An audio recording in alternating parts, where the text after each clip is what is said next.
Pipili sila ng iba-ibang parte ng laman loob na tinitinda namin. Sa Cebu, dagan og lami, dagag barato, pero usa sad nga galami diri ang ginabot. Maraming masasarap na delicacies dito. Isa sa mga pagkain dito ay ang ginabot. Ay, yung ginabot, part yun ng bituka ng baboy. Pag pupunta kayo ng Cebu, dito nyo makikita ang ginabot sa Pardo, sa lugar namin. Kasi yung ginabot namin, yung lasa ang hinahanap nila at sa crispy yung texture ng ginabot namin.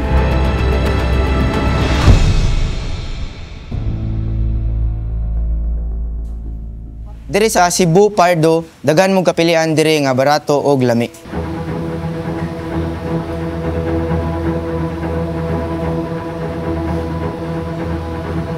Yung pwesto namin before sa back part public market sa Pardo, beside 360 yon. Ngayon, na-disclose na doon, naglipat kami dito sa aming area. 14M Dacalo Street. Malapit lang kami dito sa dati namong pwesto, mga 10 steps away lang kami.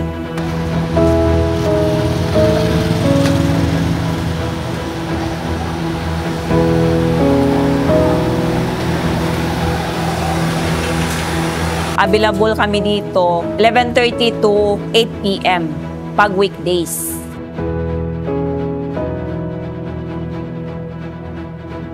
Sarap po siya kainin kapag mainit, tapos paparisan po ito ng puso, boss. Yung puso, 10 each. 40 each yung ginabot namin. Dito sa Cebu, ang kanin talaga namin ay puso.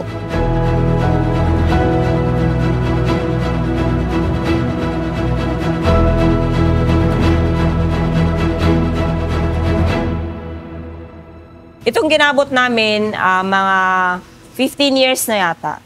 Ako si Maribel Sabiliano, yung owner ng ginabot sa Pardo.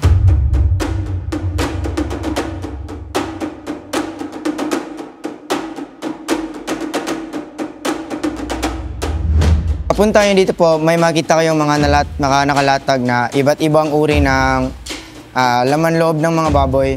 Tapos pipili kayo doon, tapos cha-chop namin, tapos i-serve namin sa inyo po.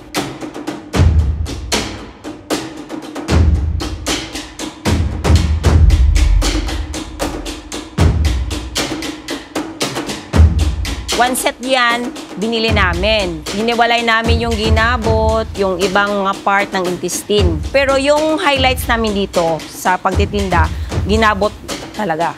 Intestine, laman loob yan. Part ng laman loob yung yan sa baboy.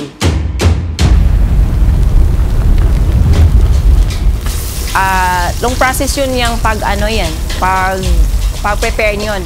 Kasi yan pag mo, limpiuhan na namo, then amo na siya i-boil, then amo din siya i-cut into sizes na 40 pieces each ang retail namin. Estimated namin na yung sizes na 40 each ang retail. Tapos, magsa-slice pa ako. Tapos yung magsa-slice ako, mag-marinate ako noon. Titimplahan ko yung mga ricado ko niyan.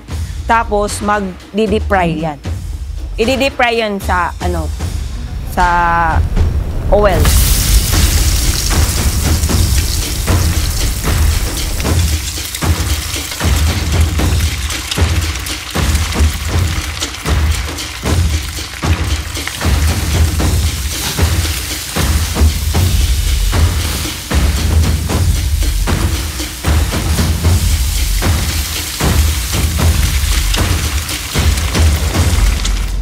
Dito sa Pardo, meron din ibang street foods kagaya ng shakoy, sinudlan, na parang donut po. Yung shakoy po, yung parang number 8 po na pag-ganon.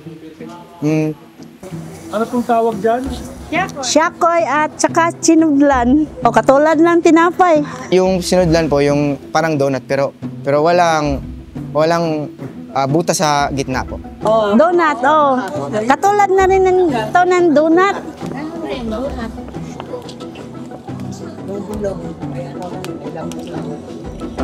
Yung bilog may palaman, ito wala. Magkano benta? Tag 10 lang. Yan ang tawag pilipit. Yung sinudlan po ay para siyang donut, tapos walang butas sa gitna pero may bukayo sa loob. Din yung isa, yung shakoy, yung pahaba na parang number 8.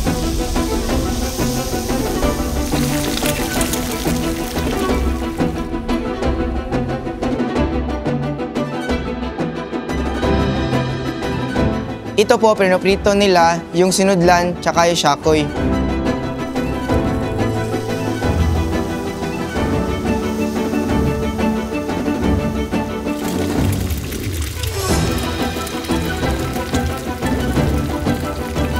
Ang tawag sa Cebu, ito po ay shakoy.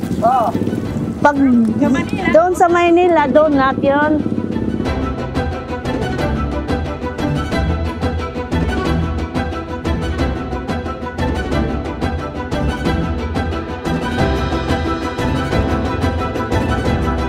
"30 years na akong nagtitinda dito.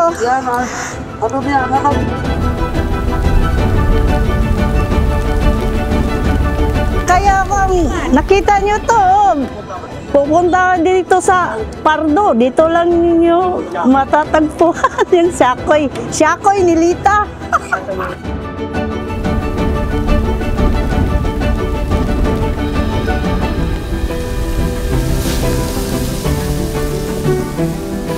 Kita nyo to, tikman nyo to, masarap.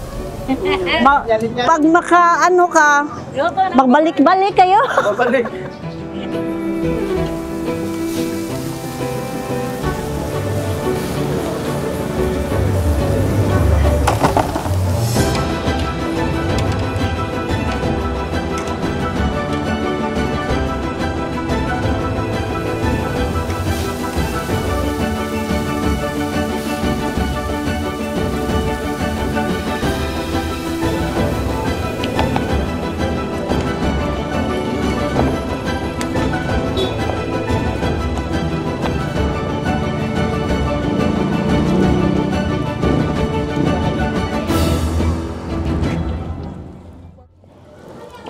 Lahat na dumadaan, makikita na dito talaga para niluluto. Pero yung paggawa nito, doon sa loob, nilalabas lang to pag niluluto na. Lahat ng bumibili rito, lahat nakapila. Kasi ito talaga yung nila paborito. At ito talagang binibisita tuwing hapon. Araw-araw to. Walang day off.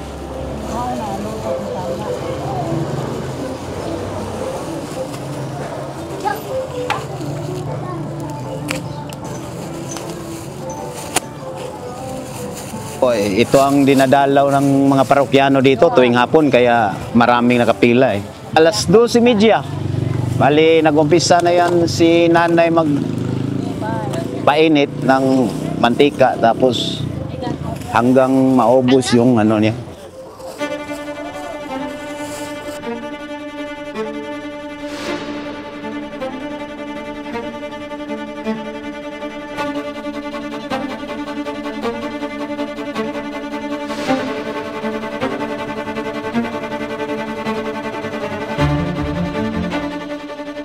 Pagkatapos ng pagkaprito, mag-gold brown na, dito na po nilalagyan ng asukal.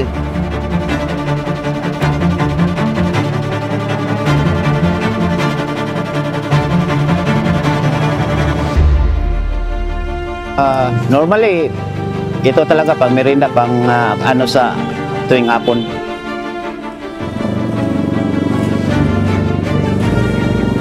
Shakoy. Asan mo?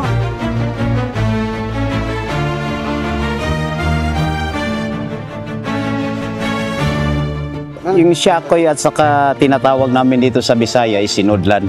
Yung shakoy, yan po, yung mahaba, pahaba. Tapos yung tinatawag namin dito sa Bisaya, sa Cebu, sinudlan. yung bilog. Bali may palaman po siya sa loob. Yung parang, hindi para, buko talaga siya na mix with sugar. Tapos yun yung ginawang palaman sa loob. Masarap. Ang sarap-sarap. Oo nga.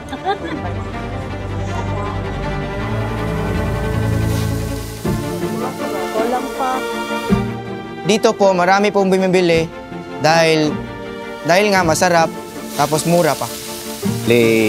Isang siyakoy, 10 piso. Tapos yung tinatawag dito na palaman ng 10 rin. Jita Bora. Beside Pardo Public Market. Kasi yan yung public market. So pag Pardo po, proper Pardo, Cebu City. Siakoy po ito sa Pardo. Dito lang to matatagpuan. Sa G. Tabora Street. Pardo si Bo. Pardo, Cebu.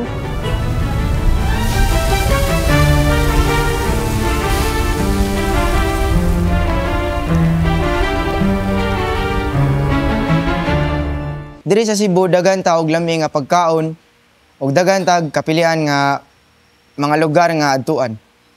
Punta kayo dito sa sa Pardo, sa pwesto namin. Sa dating pwesto namin po, may nilagay kami ditong signage din. Doon na lang po nyo susundin. Mga 10 steps away lang po. Masarap kumain dito sa Cebu kasi marami kami ditong mga pang pungko-pungko na style, pangmasa na pagkain ba? Pangmasa. Yung in-order ko yung bulaklak, chicharon bulaklak, adobo. Sarap kasi pag puso. Masarap iparis sa adobo kaysa kanin. Diri sa Cebu, lami gid ang puso. Parisa na to ginabot. Ito lahat ang kinabubuhay namin. Sa papaaral ng mga anak ko, yung mga wala kaming hanap buhay na iba. Ito lang. Yun nga, yung mga anak ko nagtatapos na, yung eldest ko, yung success na, meron ng trabaho, sa ganito lang na pamumuhay namin.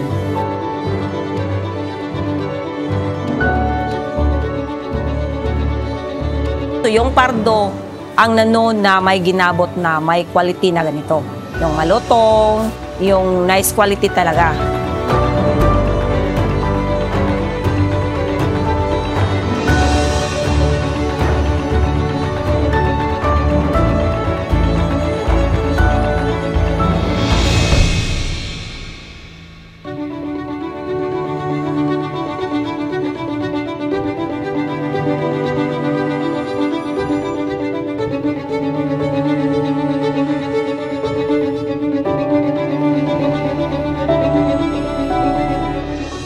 Salamat sa mga customers sa mga suki namo diri sa ginabot sa Pardo. Sa una namo nga pwesto, hopefully musunod mo diri sa amo nga area nga bag-o. Kapag nabiti naman po kayo, pwede na po kayong umorder ulit, tapos lulutuin namin, serve namin sa inyo po. For more inspiring food stories, please subscribe to Tikim TV YouTube channel.